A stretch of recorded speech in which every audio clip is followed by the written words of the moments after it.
wanted to do this live real quick before I raise my goal. I did my goals the other night. Anyway, real quick before I jump into this, I just want to read today's message, and it is staying open to our feelings. I know it always looks like I'm naked, and I'm really not. I just don't like shit. But anyway, it says, hold up, and it says, staying open to our feelings. Many of us have gotten so good at following the don't feel rule that we can try not to talk ourselves out of having a good feelings and even in recovery. If I was really working a good program, I wouldn't feel hungry. I don't get angry. I'm a Christian. I forgive. I forget. I'm not angry. I'm affirming. I'm happy. These are all the statements of some of them quite clever that indicate that we're operating under that don't feel rule again. Part of working a good program means acknowledging and dealing with our feelings. We strive to accept and deal with our anger so it doesn't harden into resentment. We don't use recovery as an excuse to shut down our emotions. Yes, we're striving for forgiveness, but we still want to feel, listen to, and stay with our feelings until time to release them appropriately. Our higher power created an emotional part of ourselves. God is not telling us not to feel, it's our dysfunctional system. We also need to be careful how we use affirmations. Discounting our emotions won't make our feelings go away. If we're angry, it's okay to have that feeling. It's a part of how we get and stay healthy. And then the final part says, today I will refuse to accept shame from others or myself for feeling my feelings. Okay.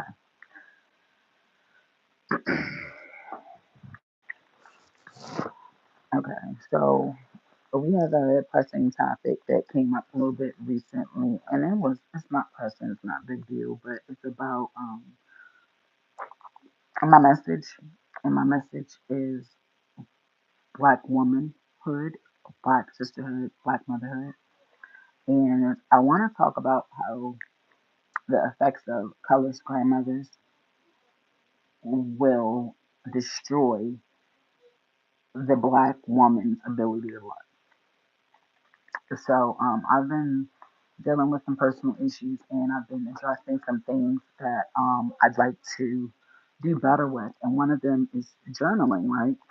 So, like to journal, get out of feelings. And one of the ways that I like to journal is typically with song. And I find that journaling with the song is easier for me because it gives me an ability to listen to a song and, like kind of decipher what it means to me and why it's important or if there's a factor that I can just thank God for, whatever. Lately I've been noticing there was a stronghold in my relationship with colorism.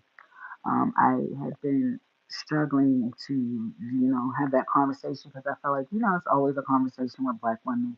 We're always familiar with what it's like to be ignored and disrespected and being called rude or angry. And I explained in my resentment towards, people's assumptions about Black women and how those stereotypes continue to fuel the reasons why there's such low self-esteem in the Black community. And it's because we ridicule Black women for any knowledge that they lack, yet we hold them responsible for whatever they don't know. And then when they do know something and they know it to be true, they break them down until they make them a lie.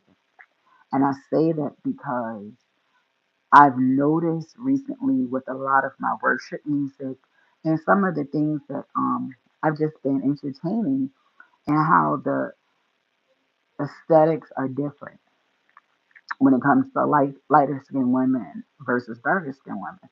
And that's a Cardi B conversation because it's always a Cardi B conversation. What she's sad, she's mad, she's pissed off because her baby daddy don't want her no more, Well, as I said before in my previous video, she is ghetto and she's upset because she thought that being a black woman was going to make her more compatible with a black man. Well, guess what? You are now getting the same kind of response that black men give to black women when they no longer want them, which is ignore them. So, with that being said, I wanted to bridge the conversation back into colorism and how, even in our Christian community, so I said, it's acceptable to let a black woman, meaning a darker skinned black woman, come out and preach, minister, or give the word right with a sloppy looking presentation. But when it comes to a lighter skinned woman, have you ever noticed that her undergarments are always tight, her outfits match, her pantyhose, her makeup, and everything is always in perfect alignment? Why do you think that is? Or do you think it's because they don't hire stylists? Do you think it's because one person is a little more, petite than the other? Or do you think it's because it's just, coincidence that people are sloppy? I say no. Because I don't care how big of a black woman you are, there's always an undergarment to fit you. But it seems like whenever I'm watching any type of praise and worship music, the black women are always a little less covered or snug or I I love a lot of gospel music. I love a lot of worship, praise and worship music. So it's kind of hard for me to like not say who those artists are because I don't want to make them feel self conscious. But I can just name two dark skinned black women who I've watched minister, and their clothing always gives, cheap, um, off brand, not presentable, not acceptable. And then I even noticed, like during the pandemic, how even at home, the dark skinned women, even they still had like busy print clothing or because I feel like it's an easier way to keep the mammy trope up by ignoring the fact that we intentionally don't treat or teach light skin or dark skin. We don't teach dark skinned women how to be groomed because they only attack. The whole purpose is just to groom light skinned women to be wives and mothers so they can continue to perpetuate that light skin, dark skin thing. But when it comes to black people, and we decide, okay, well, I want to figure out something for myself. I'm going to try to figure out, why this is such an issue in our community.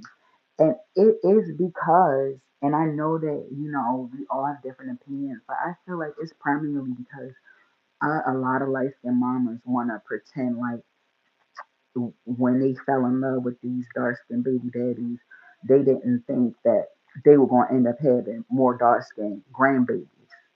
They thought all them babies were going to come out lighter than them.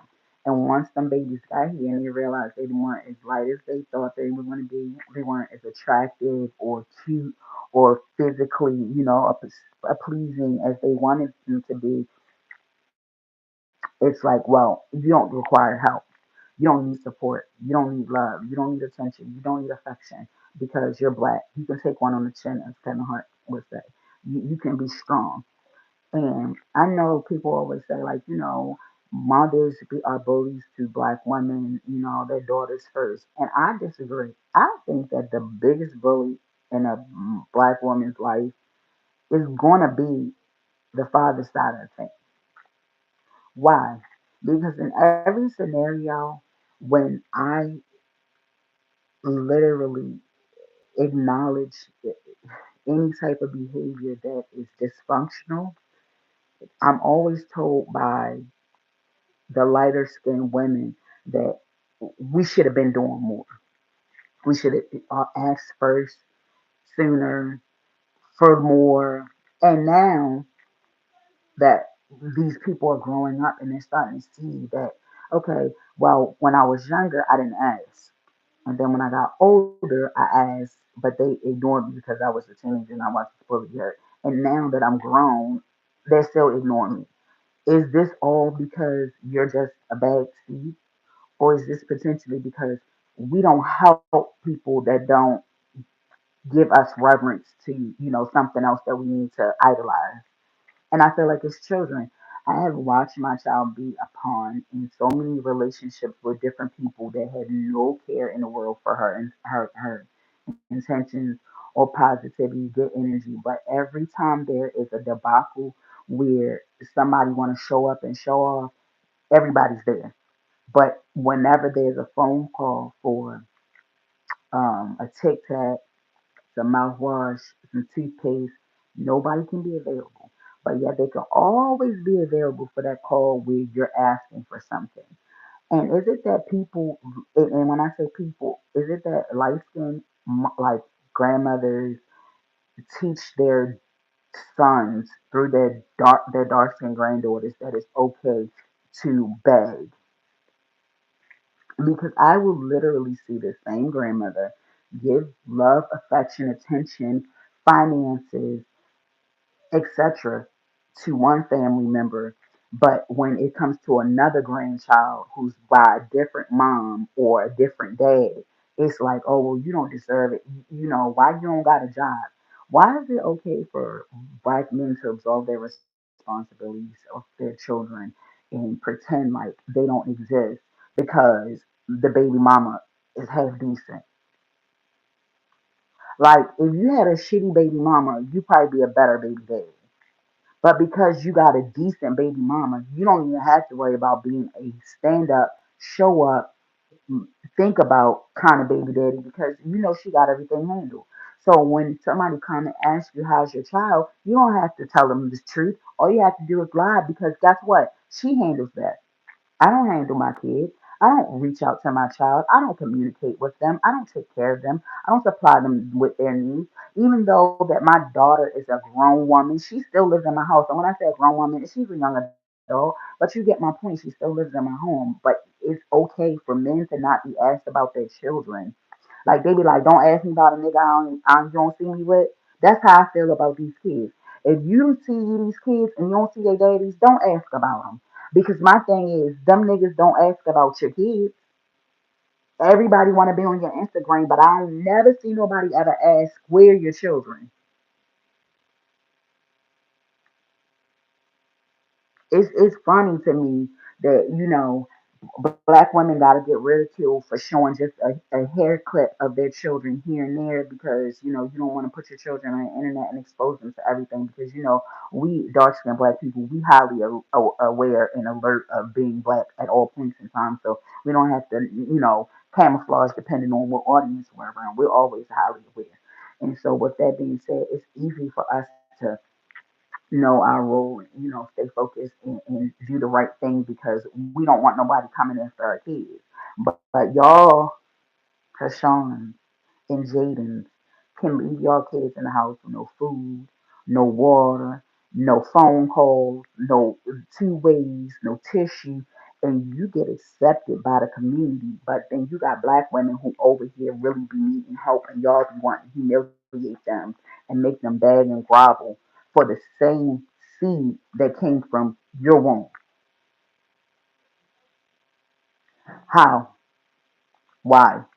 It doesn't matter when you have the conversation, how you have the conversation, but it's always an ugly conversation. And I feel like, regardless of whether or not I discuss a very serious topic, which is DV, and I feel like a lot of us don't want to talk about it because, it's easier. But aren't you tired of seeing black women come across your TV screen when they're being pronounced unalive?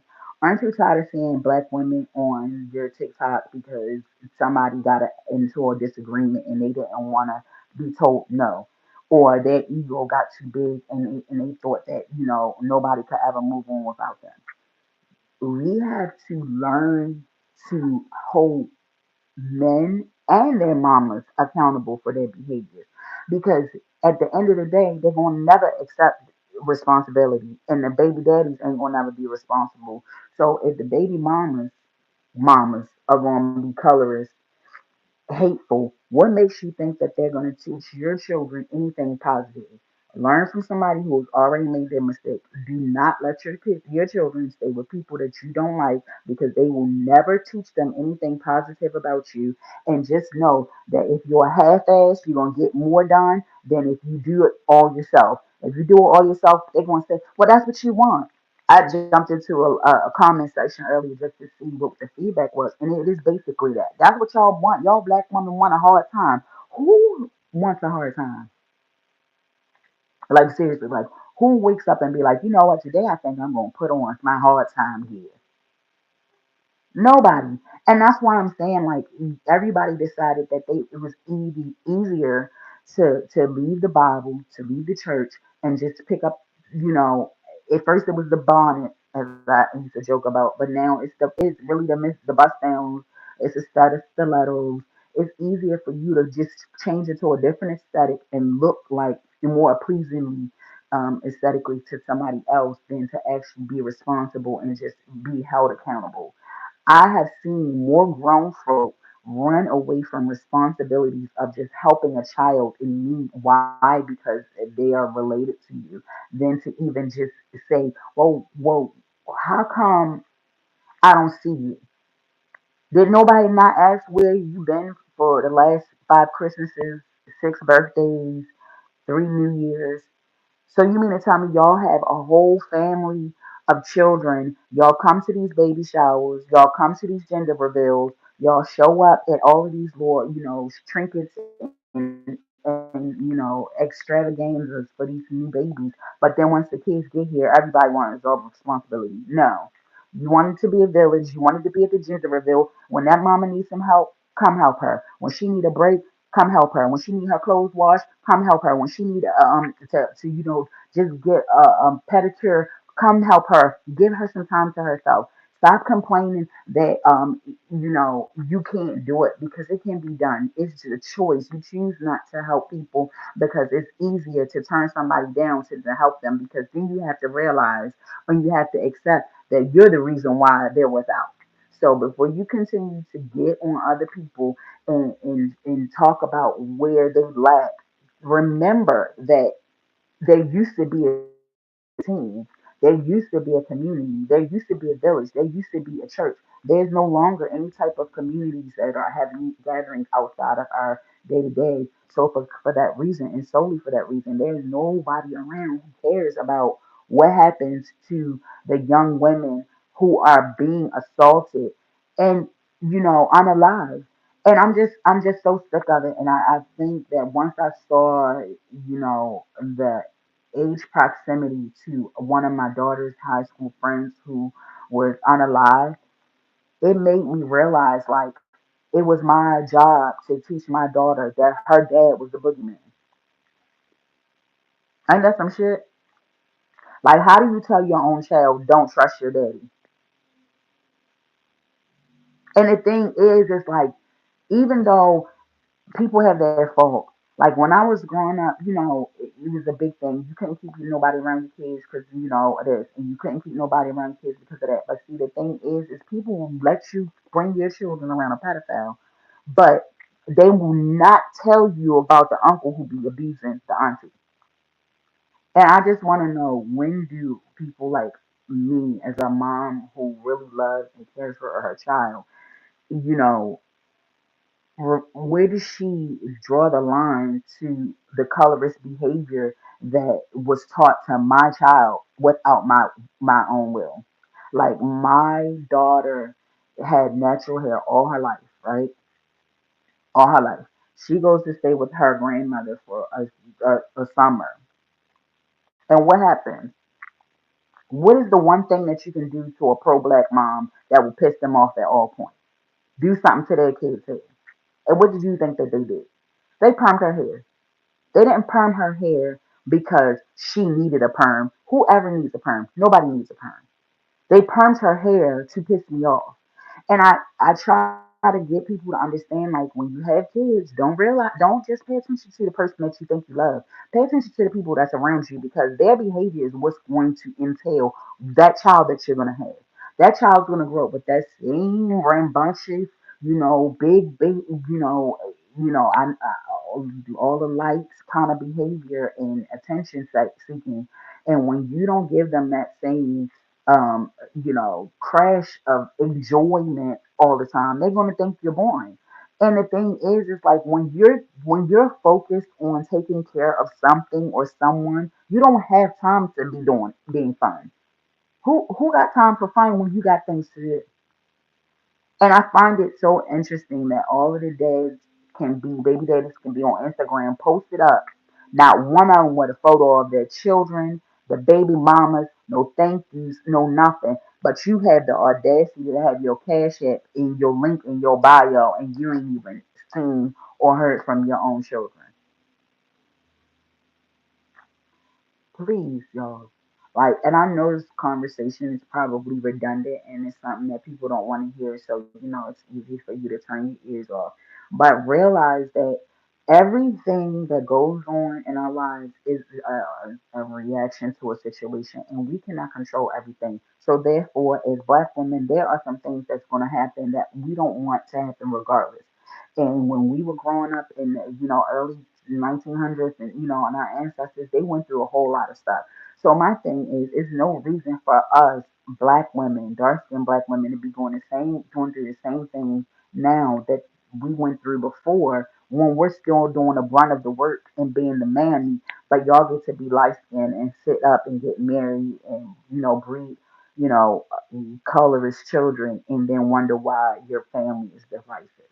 If you really care, stop having children. Do not have kids with people who don't like you or your auntie or your grandmama, because when they grow up, they're going to make sure your kids know how much they don't like them. And then when your kids start hating themselves or hating you, you can no longer control them, because that's something that you out of. They done already put that sown that seed into them to not believe in themselves, to not trust themselves. So as soon as they get the opportunity to to listen to their voice, they don't know what it sounds like. You can't hear yourself amongst all of the noise when all you listening to is people criticizing you. If somebody's telling you your hair's too nasty, your skin's too dark, you too ashy, you too this, you too that, your mama should have permed your hair. You should, if somebody is making you feel like there's nothing positive about you, no matter how much someone uplifts you, until you uplift yourself, you're going to continue to feel in that rut. Why? Because you are allowing the people who are preying on you to win. You can't let the devil succeed. That is the goal. People want to borrow your time until they realize that they got to pay you. And no matter what you do, you're going to always pay. Front end, back end, but you're going to pay. And my time has become so valuable that I don't want to spend it apologizing for things that I know that I had no control over.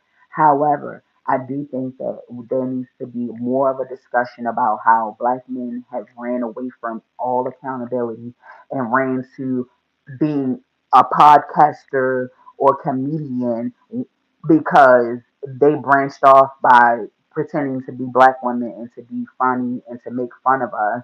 And now their daughters are watching them disrespect themselves, others, and their own children. So then you wonder why that there's a whole culture of people like not leading themselves.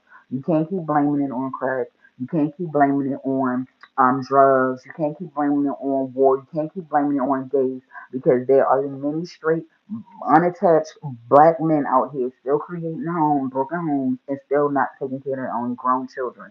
So if you don't take care of your grown children, what makes you think that you should continue to survive? I'm just wondering. So that's another reason why I think Black women are mad. We're mad because at the end of the day, no matter how many times we move the goalposts to show up, they will still see this. I can do my makeup, I can put on a wig, but if somebody has a perception of you where you just wild and ambiguous and unattractive, they're gonna keep that narrative going, and it's impossible to make or to train these young girls to love themselves when the grandmothers hate them because they didn't turn out lighter to make them look better. It's just madness. I'm really, I'm spent on the conversation. I'm spent on the emotions. It's been so much lately, and I am so frustrated because my I experienced domestic violence at such a young age. I did not realize what it was and how the whole would keep me from manifesting a powerful vision for myself and especially for my daughter. I thought, okay, well, I'm leaving a mess. So I did the right thing. Well, just because you leave don't mean that she's not still a victim of assault. And when your children trigger you because they are a part of the people that you left alone, it is nearly impossible for you to think that you're doing something good for your children when you leave alone the person who's hurt you, but you don't tell your kids that they hurt you. Because how are they supposed to trust you? How are they going to trust that this person is not going to hurt me when my mom let me go with my dad, but my dad is abusive? Do we ever think about that? You know what I mean? If you think your dad, if you think somebody's child is, father is, a great person, you're not going to bring them around. But when you are abusive, I think it's so funny to me that we can pretend to ignore that at all costs. It don't matter what is going on. We will always stand by an abusive man, Savannah, but we will never stand by a deadbeat. Ain't that some bullshit? But it seems like they both the same thing, right? In my case, it is. So I don't know. This went way longer than I had planned. I just really wanted to figure out, how to address some of the cultural, lack of awareness because I just feel like everybody's intentionally unaware now and like they're playing dumb so they don't have to be responsible. But what happens to a whole society of irresponsible blind people? Crash. Hope everybody has a good night. I'm out of here.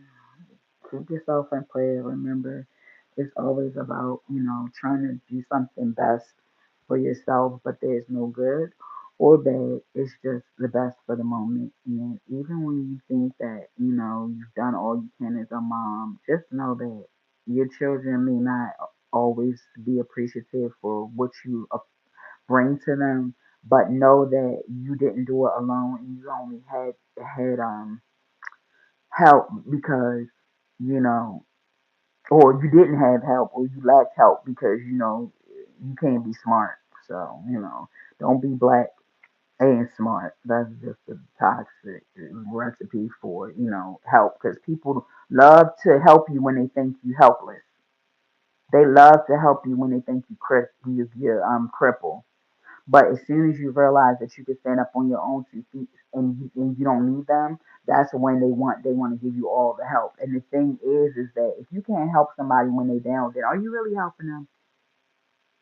I guess not. Have a good one.